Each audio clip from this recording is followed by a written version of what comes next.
Donc, bonjour, une bonne nouvelle aujourd'hui. Donc, je félicite le ministre Poitiers des Transports du Québec de corriger son erreur et celle de son premier ministre, M. Couillard, en appuyant notre motion pour le maintien du nom de Champlain pour le pont de remplacement.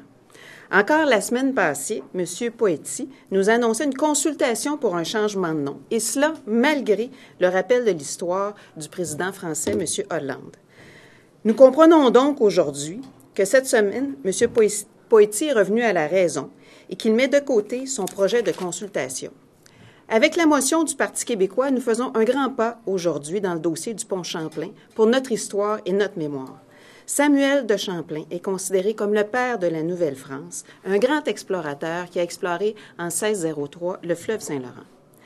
Maintenant, nous demandons à M. Poitiers de défendre avec vigueur, pas d'attendre d'être convoqué par M. Lebel, donc de défendre avec vigueur la position unanime de l'Assemblée nationale du Québec pour le maintien du nom de Champlain pour le pont de remplacement auprès du gouvernement canadien, mais plus particulièrement auprès de M. Lebel, le ministre québécois.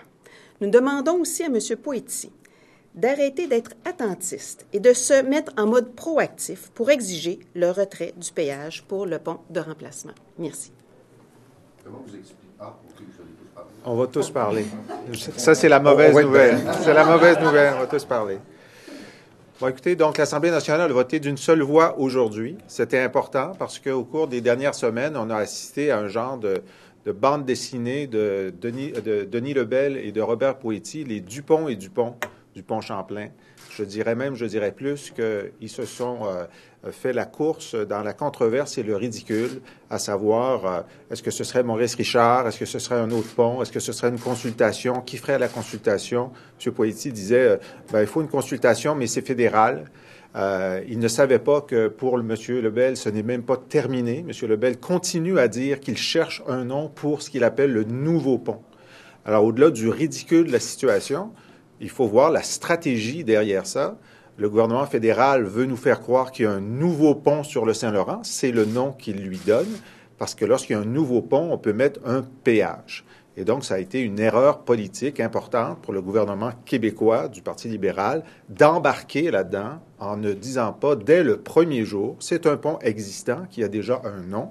D'ailleurs, c'est un nom qui est très proche de notre histoire et il n'est pas question de faire autre chose. Donc, aujourd'hui, je suppose que le premier ministre Couillard a rabroué son ministre. Il prend toujours le temps dans une journée, qu'il soit en Chine ou au Québec, pour rabrouer un ministre. Et c'est une très bonne habitude parce qu'il y a beaucoup de rabrouage à faire. Mais maintenant, donc, il a donné l'indication qu'on pouvait voter sur cette motion. Ça ne détruit pas le dommage causé pendant les 2 semaines de controverse où le gouvernement québécois ne s'est pas tenu debout, mais au moins, ça fait avancer le dossier. Et maintenant, comme le dit ma collègue Martine, on veut que non seulement M. Poitiers, mais aussi M. Couillard avise le gouvernement fédéral et le premier ministre fédéral, qui est le seul décideur à Ottawa. Et c'est lui qui avait eu l'idée, on le pense bien, on le dit bien, de nommer des ponts en l'honneur de joueurs de hockey, parce que c'est sa grande passion, et c'est très bien qu'il s'intéresse au hockey, mais on aimerait qu'il s'intéresse aussi à l'histoire. Alors, je pense que là, la balle est dans le camp de M. Poitiers et de M. Couillard, pour montrer un peu d'épine dorsale historique face au Canada et de demander que rapidement le gouvernement canadien confirme que ce pont existant gardera son nom existant. Alors, c'est lequel avec un D, lequel avec un T? Je lance le concours. Enfin, 1000 milliards de 1000 sabards. Je pense que ce dont il faut se désoler, par rapport à ce qu'on a vu au cours des derniers jours, des dernières semaines, c'est qu'il semble qu'il nous faille toujours pousser le gouvernement dans ses derniers retranchements pour qu'il daigne défendre les intérêts du Québec face au gouvernement fédéral. On a un gouvernement qui capitule ses responsabilités en les renvoyant béatement au gouvernement fédéral. On l'a vu dans le dossier du transport du pétrole lourd. On l'a vu hier encore en Chambre lorsque, dans le dossier du pont, M. Poitiers a dit que ça relevait du fédéral. À quelque part, M. Poitiers a essayé de nous faire la démonstration hier qu'il était fédéraliste. Je pense que la seule démonstration qu'il a réussi à faire, c'est qu'il est obséquieux. Obséquieux, une traduction libre pour M. Poetti, lavette, carpette. Je ne crois pas qu'aucun gouvernement libéral, que ce soit sous Jean Lesage, sous Robert Bourassa, Daniel Johnson, même Jean Charest, se soit montré aussi à plat ventriste à l'égard du gouvernement fédéral. Et je pense que c'est extrêmement dommageable pour les intérêts du Québec. Alors, comme le disait mon collègue, je pense qu'on s'attend à ce que ce gouvernement démontre un peu d'épine dorsale et qu'il défende, qu'il se tienne debout pour défendre les intérêts des Québécoises et Québécois. Et il est extrêmement malheureux qu'il nous ait fallu 2 semaines de controverse pour qu'on comprenne enfin que le nom de Samuel de Champlain est indissociable non seulement de l'histoire du Québec, mais de l'histoire du Canada, et qu'il ne saurait être question d'aucune façon que nous remplacions le nom de Champlain pour ce pont de remplacement. Avez-vous été surpris du virage apparent du Parti libéral dans ce dossier-là? Parce que, justement, compte tenu des propos tenus hier par M. Poetti, on aurait pu s'attendre à ce que la motion ne soit pas débattue. Elle n'a pas été, elle a été acceptée sans débat, mais... Écoutez, déjà hier, on voyait qu'il n'a pas rappelé sa consultation. Il n'a pas dit qu'il ne la ferait pas, mais il ne l'a pas rappelé. Donc, on ne savait pas exactement à quoi s'attendre ce matin. C'est une belle surprise, effectivement. C'est sûr que là, en politique, le ridicule ne tue pas, mais il peut, disons, blesser profondément, et probablement qu'ils se sont rendus compte qu'ils étaient blessés profondément. Parce que la question est de savoir qu'est-ce qui, aujourd'hui, justifie le fait qu'ils aient donné leur appui à cette motion et que la semaine dernière, ils aient refusé leur consentement à une motion qui non seulement demandait le maintien du nom de Samuel de Champlain, mais qui réitérait l'importance pour notre histoire de ce personnage central. Alors, qu'est-ce qui a changé? Encore une fois, c'est probablement au gouvernement libéral d'expliquer ces contradictions. Et on sent, juste en complément, et on sentait quand même à l'intérieur du Conseil des ministres différents points de vue. Donc, on a le leader du gouvernement qui avait exprimé son opinion que c'était le même lien et donc ça devait être le même nom. Donc, on voyait qu'il y avait des points de vue différents et donc peut-être que le Conseil des ministres a réussi à ramener M. Poetti à la raison. Quelle serait votre position si le fédéral nommait un autre endroit, un autre ouvrage fédéral au nom de Champlain pour rebaptiser à son gré le pont? C'est ce pont-là, c'est un pont de remplacement, ce n'est pas un nouveau pont. Et ce choix-là a été fait lors de la construction du pont Champlain pour toutes sortes de raisons documentées. Et nous avons ce pont Champlain-là, et c'est en droite ligne avec Jacques Cartier, les explorateurs, et nous voulons garder le nom de Champlain pour le pont de remplacement, pour le pont Champlain. Et je pense que c'est tout à fait normal, c'est notre histoire, c'est notre mémoire.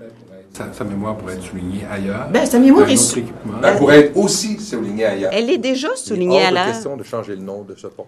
Mais on accepterait cependant que si le gouvernement fédéral veut renommer l'aéroport Trudeau, l'aéroport Maurice Richard, on serait d'accord. Vous êtes contentieux de Victoria il y a 2 semaines. Ben là, vous voulez l'aéroport? Franchement, l'aéroport, ce serait même mieux. Oui. Est-ce que vous pensez que le fédéral le fait volontairement de retirer le nom de Champlain parce qu'on ne veut pas de cette marque identitaire des Québécois? Bien, ce que nous, on a... il y a une tactique qui était utilisée par le gouvernement fédéral dans leur vision de dire on va changer le nom pour dire que c'est un nouveau pont et à ce moment-là, imposer le payage aux citoyens de la Rive-Sud et de Montréal, alors qu'on sait ce que ça impliquerait comme impact économique néfaste, le payage. Les différentes études l'ont démontré, malgré que M. Poetti ne veuille pas lire les études. C'est assez incroyable quand même. Mais très clairement, nous, on n'embarquera pas dans cette tactique-là. Et on veut garder le nom et pas de payage. Oui, bien c'est ça. Seriez-vous prêt à troquer le nom pour le payage? Non. On n'est pas dans... Je pourrais même pas croire que ça commencerait... Il pourrait y avoir ce genre... Puis j'appellerais ça ce genre de chantage-là. Ça serait totalement inacceptable. Ma question, plus précisément, là, vous liez ça au payage. Là, vous dites un nouveau pont, on change de nom, on démontre qu'on peut installer un péage sur un nouveau pont. Mais vous voyez rien d'identitaire là-dedans, à votre avis? Un manque de respect, un manque de connaissance. C'est clair que... Un manque de respect pour la nation québécoise et son histoire, mais c'est une volonté purement populiste et de tactique, comme le dit Martine, pour essayer d'avoir un péage. Au-delà de ça, je ne pense pas qu'ils ont le machiavélisme à ce niveau-là. C'est juste que pour eux, c'est pas important l'histoire du Québec. Mais pour répondre, pour ajouter à ce que viennent de dire mes collègues, puis pour répondre à votre question, il est éminemment préoccupant qu'il soit dit, Champlain, Maurice Richard, c'est du pareil au même, on va donc enlever Champlain, on va mettre Maurice Richard. On ne peut contester l'importance historique d'un personnage comme Maurice Richard, et je pense qu'il mérite d'être honoré. Mais c'est totalement inadmissible qu'on décide de remplacer le nom de Champlain par celui de quiconque pour nommer ce pont de remplacement. C'est totalement inadmissible. Sur la question du péage, maintenant, que devrait-il faire pour ne plus être une lavette, comme vous l'avez vous-même dit, pour que la question du péage ne soit plus un enjeu? Bien, je pense qu'il doit défendre la position du Québec. Là, ce qu'il dit, c'est qu'il attend d'être convoqué pour voir s'il va parler avec le gouvernement fédéral. Il faut qu'il défende les positions. Il devrait lire les études. Au lieu de dire « je ne veux pas y lire, j'ai pas de besoin d'y lire », il devrait se servir des études qui sont produites pour le péage, pour défendre son point de vue, faire de la pression sur le gouvernement fédéral. Et ça, c'est sa responsabilité. Bien, plus que ça même, c'est sûr qu'il va devoir défendre la position du Québec. Mais je pense qu'à quelque part, il va devoir mettre ses culottes, puis il va devoir dire au gouvernement fédéral, si vous pensez que nous, on va faire la perception de ce péage pour vous, oubliez ça. Si vous pensez que nous, on va faire les aménagements au niveau routier pour vous permettre d'installer ce péage, oubliez ça.